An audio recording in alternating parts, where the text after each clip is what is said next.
10 दिसंबर 2017 एक खूबसूरत और जवान लड़की अर्पिता तिवारी, जो कि एक मॉडल और एक एंकर भी थी, अपने बॉयफ्रेंड पंकज जाधव के साथ मुंबई के मीरा रोड इलाके में जाती है। उसी इलाके में पंकज का दोस्त अमित हाजरा रहता था, जो कि वहां पर स्थित एक बिल्डिंग मानव स्थल बिल्डिंग की 15th फ्लोर पर रूम नंबर 1501 के अंदर रहता था। जब वो दोनों उस फ्लैट के अंदर पहुंचते हैं तो देखते हैं कि अमित को मिला करके टोटल 4 लोग और एक कुक वहां पर पहले से ही मौजूद थे। सभी का पार्टी करने का प्लान था। देर रात तक शराब पीते हुए सभी जमकर मस्ती करते हैं। पार्टी सुबह करीब 4 बजे खत्म होती है और सभी सोने का फैसला करते हैं। अर्पिता, बॉयफ्रेंड पंकज और उसका दोस्त अमित तीनों हॉल में ही सो जाते हैं, जबकि बाकी 2 दोस्त दूसरे कमरे में सोने के लिए चले जाते हैं। लेकिन अगली सुबह उस फ्लैट में मौजूद हर शख्स डरा हुआ था।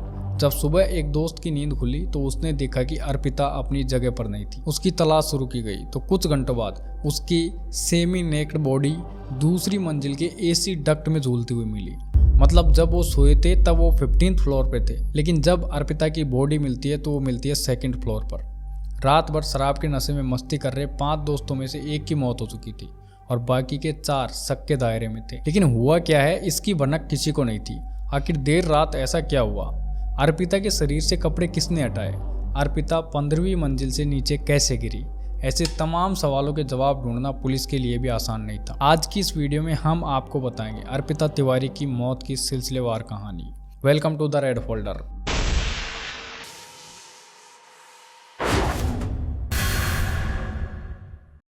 सेकंड फ्लोर के डक्ट में अर्पिता की लाश मिलने से पूरी सोसाइटी में हड़कंप मच गया। पुलिस को जानकारी देने के बाद जैसे तैसे अर्पिता की बॉडी को उतारा जाता है। पुलिस ने बॉडी को पोस्टमार्टम के लिए भेजते हुए उस पार्टी और फ्लैट में मौजूद हर शख्स से पूछताछ शुरू कर दी थी। बिल्डिंग की दूसरी मंजिल में रहने वाली एक महिला ने पुलिस को बताया कि उसने सुबह 7:30 से 45 मिनट के आसपास कुछ गिरने की आवाज़ सुनी थी। तो जाहिर है कि हादसा शायद उसी वक्त हुआ होगा। पंकज ने करीब 9:30 पर अर्पिता की बहन को घटना की जानकारी दी। वो रोते बिलखते घटना स्थल पर पहुंचे।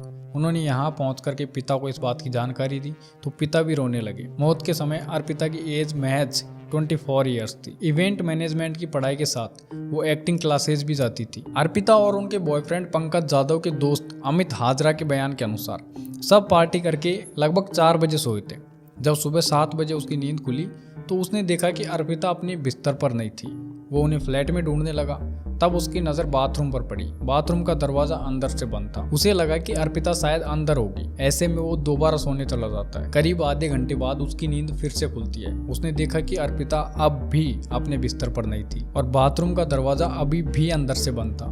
गड़बड़ी लगने पर उसने अर्पिता के बॉयफ्रेंड पंकज जाधव को जगाया और पूरी बात बताई। दोनों ने दरवाजा खटखटाया, लेकिन अंदर से कोई जवाब नहीं आ रहा था। काफी देर इंतजार करने के बाद भी जब अर्पिता बाहर नहीं निकली तो उन्होंने फैसला किया कि दरवाजा तोड़ा जाए। जैसे ही उन्होंने बाथरूम का दरवाजा खोला तो देखा कि अंदर तो कोई नहीं था। ये चीज देख करके दोनों हैरान रह जाते हैं, क्योंकि बाथरूम का दरवाजा अंदर से बंद था। अगर उसके अंदर कोई नहीं था तो फिर उस दरवाजे को अंदर से बंद किया किसने? उनकी नजर बाथरूम के शीशे पर पड़ती है, जो कि टूटा हुआ था।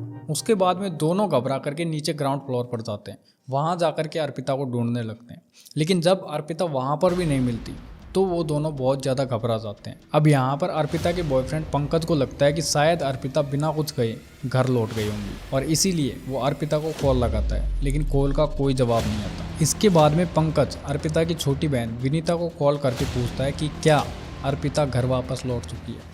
उस समय अर्पिता की बहन ऑफिस में थी तो वो कहती है कि मैं पिताजी से पूछ करके बताती हूँ। वो पहले अपने पापा को कॉल करती है। जब उनसे पूछती है कि क्या अर्पिता घर आ चुकी है तो उनके पिताजी मना कर देते हैं कि अभी तक अर्पिता घर नहीं पहुंची। ये चीज़ सुनकर के वो वापस पंकज को कॉल करती है और कहती है कि अर्पिता अभी तक घर नहीं आई है। ये सुनने के बाद में पंकज अर्पिता को सोसाइटी के अंदर ही ढूंढने लगता है, लेकिन उसके कुछ देर बाद ही बिल्डिंग से एक शख्स के चीखने की आवाज़ आती है। चीख सुनकर के सब वहाँ पर पहुँचते हैं और देखते हैं कि एक लड़की की सेमी नेक्ड बॉडी दूसरी मंजिल के डक्ट से लटकी हुई थी और वो बॉडी किसी और की नहीं बल्कि खुद अर्पिता की ही थी। अर्पिता तिवारी और पंकज जाधव दोनों पिछले 5 सालों से रिलेशनशिप में थी और इसकी जानकारी दोनों के पेरेंट्स को भी थी। जिन हालातों में अर्पिता तिवारी की बॉडी मिली उससे कई सवाल खड़े हुए। क्या ये एक मर्डर था? अगर हाँ तो फिर बाथरूम का दरवाजा अंदर से बंद किसने किया? दूसरा सवाल, क्या ये एक सुसाइड था? अगर हाँ तो अर्पिता ने बाथरूम से कूदने से पहले अपने कपड़े क्यों उतारे होंगे?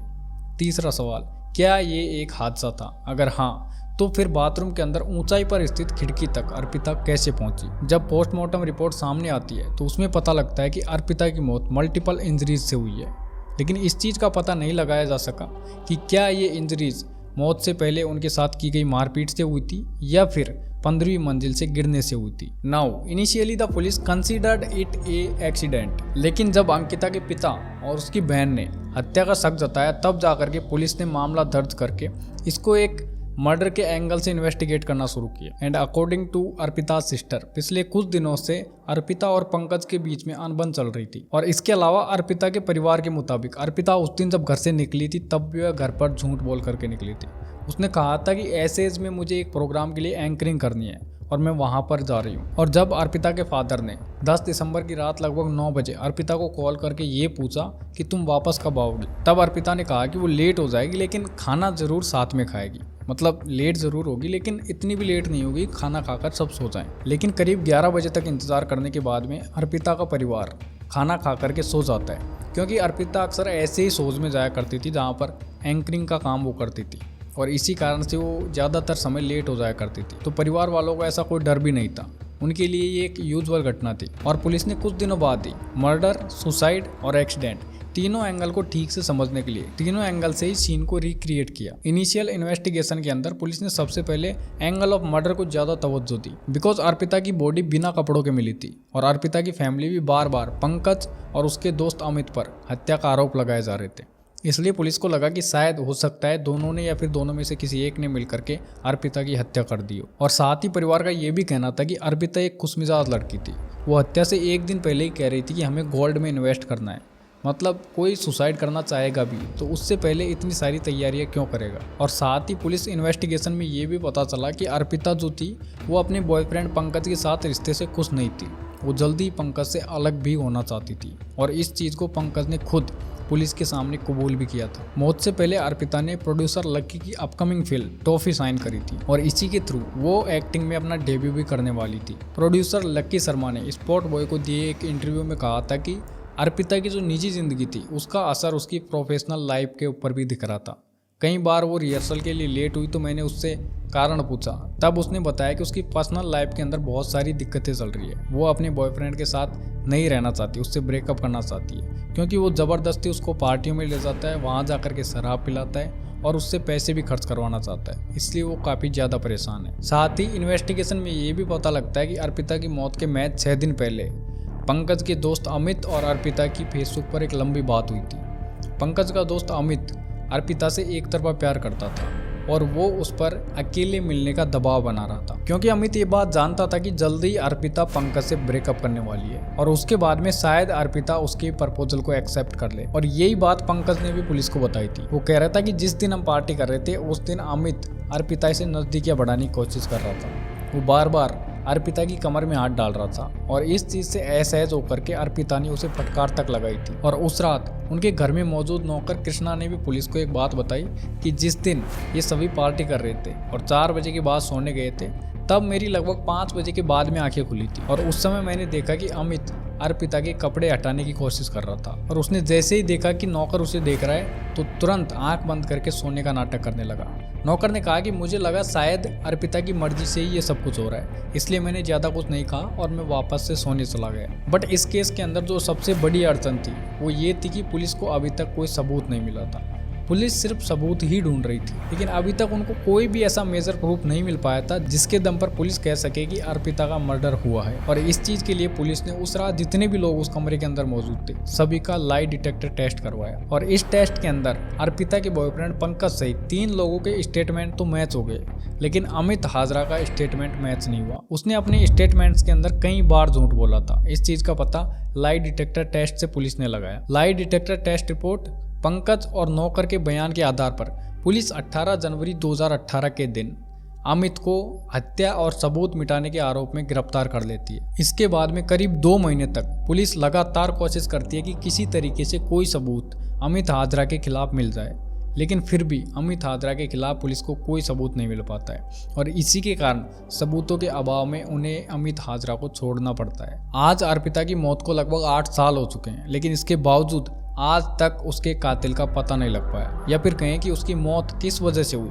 इस चीज का पता नहीं लग पाया। झारखंड में जन्मी अर्पिता को शुरुआत से ही फैशन और एक्टिंग के अंदर बहुत दिलचस्पी थी। इसीलिए अपनी स्कूल की पढ़ाई पूरी करने के बाद में अर्पिता मुंबई चली जाती है अपने ख्वाब को सच करने के लिए। वहां जाकर के वो इवेंट मैनेजमेंट का कोर्स करती है और एक्टिंग के लिए भी क्लासेस ज्वाइन कर लेती है। अर्पिता महज 19 साल की थी जब उनकी मुलाकात मुंबई के अंदर पंकज जाधव से हुई थी। पंकज अर्पिता से 6 साल बड़ा था और वो एक एनिमेशन एडिटर था। दोनों अक्सर साथ में समय बिताया करते थे। 2016 के अंदर अर्पिता पंकज को अपने घर भी लेकर के गई थी।